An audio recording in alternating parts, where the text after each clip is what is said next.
but just not add. Subtract. Subtract, yeah, perfect. So you want to be subtracting them. 2x. Yeah, perfect. So we have 2x. And then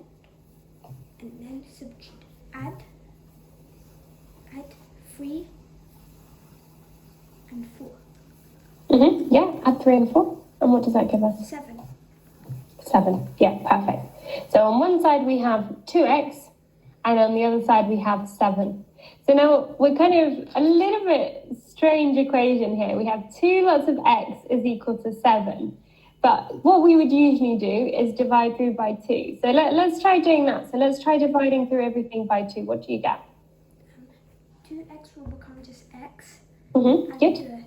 7 will become 3.3. Yeah. Not quite, very close. It was half of 7. 3 and 3. So you have 3 remainder 1. 5. Yeah? Perfect, 3.5. Exactly right. So what we could have also written, so we know the answer here is 3.5. What we could also write is we can actually write this as a improper fraction. So we've seen that another way of writing division is writing it as a fraction. So we do 7 over 2. Yeah. Okay, great. Great, so our final answer is going to be x equal to 7 over 2. Perfect. What we're going to do now is we're just going to have one more quick example of equations with fractions. These can be a little bit tricky, so it's good to kind of see a mix of these. We'll do this.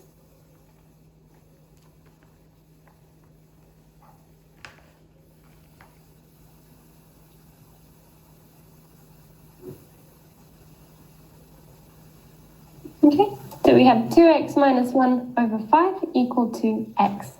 Okay. So this longer division line just means everything is divided by 5. So the numerator of our fraction is 2x minus 1, and the denominator is 5. This is one big fraction here. Okay. So what we would do is so 2x subtract 1. Mm-hmm. So before we do that, we've got a fraction. So what should we do with our fraction? What should we do with the denominator? Yeah, perfect. Multiply through by the denominator. So we're going to make sure we're multiplying both sides of our equation. So we want to multiply this side by 5 to get rid of the denominator. But if we do that and don't multiply this side, then we change the equal sign, right? So to make sure that it's still equal, we multiply the other side as well. Yes. Okay, so now let's go through. So what do we get when we multiply through by 5? Okay, so the x will become 5x. Mm-hmm. And the 2x will become 10x. Not quite. So see if we can think back to that example that we were looking at with the 3 over 2 times 2. What's kind of happening? Just think about the numerator. It will just be 2x. Yeah, just 2x. What about the 1? And then subtract 1. Perfect, yeah. So we have 2x minus 1 divided by 5 and then multiplied by 5. Yeah. Okay. So 2x subtract 1 equals 5x. Mm-hmm, good. And then now what we're going to do is we just want to find x. Just x. So x will be equal to... So let's move all the group the x's first. One second.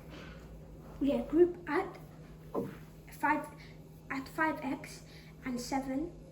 Yeah, that'll become 7x.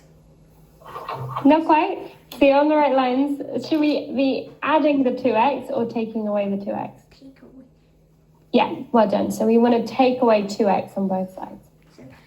So the 5x will become 3x, and the 2x will become 0. Yep. And what's left on the other side? Just 1 and 2x. Not 1? negative 1. Yeah, perfect. Negative 1. Perfect. Well done. Okay, so we now have negative 1 equal to 3x. So we can maybe switch these round to make them look a little bit more familiar. Minus 3x equal to minus 1. Yeah, so minus 3x equals to minus 1.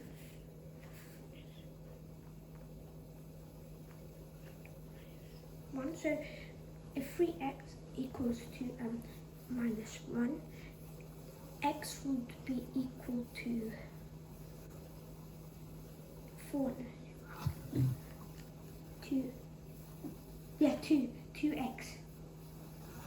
Not quite. Oh, yeah, Think about what the method would tell us to do here. 4. Not 4? So what should we do? So 3 times x, what should we do to get rid of the 3? Divide it. Yeah, perfect. We want to divide it, don't we? So 3x we want to divide by 3. Yeah, well done. So with 3x we're dividing by 3. What should we divide the negative 1 by? By 3. Yeah, exactly right. We want to divide it by 3 as well. Okay, so 3x divided by 3, what does that leave us with? X. Yeah, good. And then on the other side, think about how we can write this division in a nice way. Negative 3. How would that? So 3 divided by, so 3, 6. Would it be negative 3? Because not quite. So think about how you would write. So at the moment we have minus 1 divided by 3. We've seen a nice way of writing division. So what was a nice way of writing division? Yeah, exactly right. We want to write it as a fraction. So if we write it as a fraction, what would you put in the numerator? And then what would you put in the denominator? So the numerator would be 1. Yeah, so we can put negative 1 in there, yeah, good. The denominator will be 3. Yeah, perfect. And what is minus 1 over 3? What's a nice name for that? Improper fraction. So it's not improper, this is actually a proper fraction because the numerator is smaller number than the denominator. But what would you call 1 over 3? What kind of fraction? What's the name? Yeah, a third. So if we make it negative, we have negative 1/3. Yeah. Okay, perfect. Yeah, well done. So our answer is negative 1/3. Okay, awesome. Yeah, these are quite tricky examples, so well done. You seem to be getting them really well, which is good. And then the last one, equations with unknowns on both sides. We've kind of been practicing that with each one. So we're not going to do a separate example for that. Okay, awesome. So we've kind of recapped every single type of equation now. Which one did you find the hardest? It was the fraction one. Okay, yeah, no problem. So maybe we can kind of go into fractions a little bit more a couple more times as well. Okay, so we're going to start with the writing formulas questions now. So we worked through question 1 and we started with 2a. So let's have a go at 2b next. So s times t, so it will become st. Yeah, s times t gives us st. And then we're going to add, yeah. And then because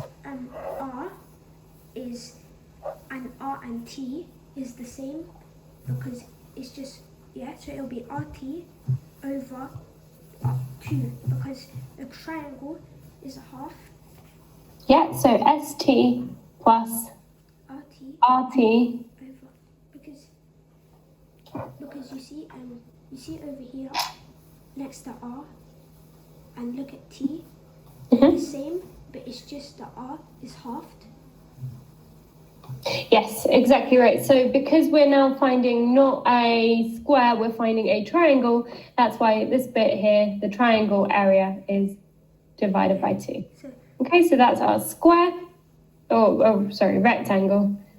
And then the second part is the triangle. Great.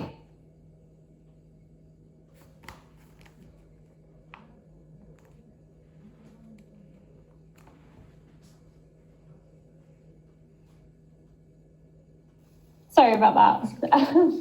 Not sure. Well, I got disconnected for a second. Okay, so now we'll go for the last one. I'm just going to bring a picture of this onto the other,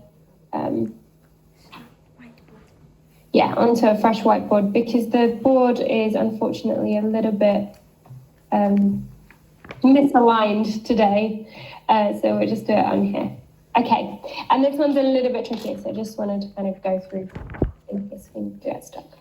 Okay, so first of all, what are your thoughts on this one? What would you do here? Okay, so X is there, so we're going to write X. And then after, once we write X, we're going to put a bracket. Yeah, and then, so now you see Y and V, they are the same, but that's just like a half. Not quite the same. So the Y is a little bit longer than length of V. Yeah. So Y subtract V because that's bigger.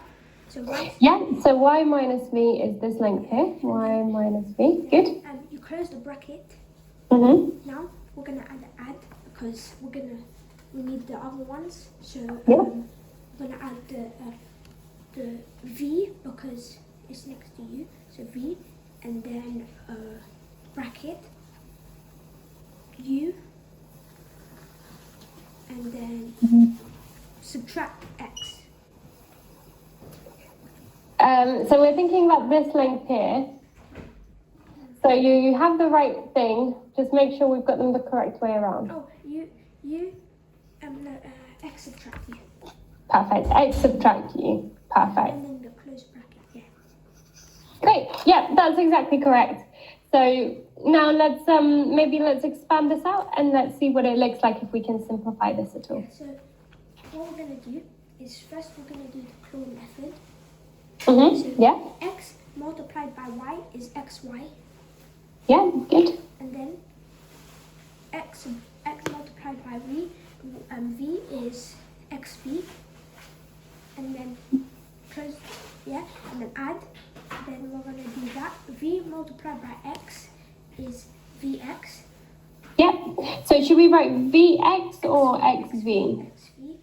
XV, yeah, perfect. So we always want to keep them in alphabetical order, right?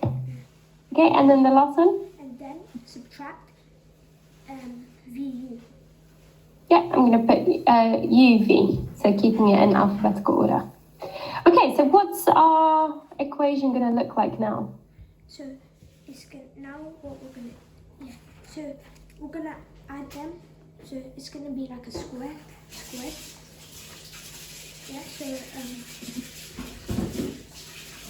What happens with these two? Have a think about these two in particular.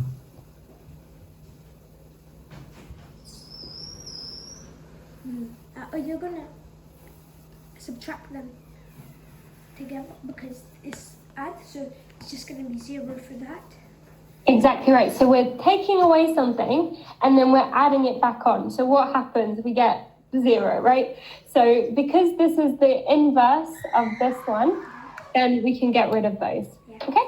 So what's left in our formula? XY subtract UV. Perfect. XY subtract UV. Great. Well done. And we can actually kind of see why that's the case as well. So if we extend this shape to be a rectangle, we have X here, length Y here. So we have the big rectangle, which is X times Y, and we're taking away the smaller rectangle, which is U times V. Okay, so we can kind of see how that formula kind of makes sense as well. Yes. Okay, perfect. Yeah, great. And so this was a little bit tricky kind of algebraically as well, because this is maybe not the simplest kind of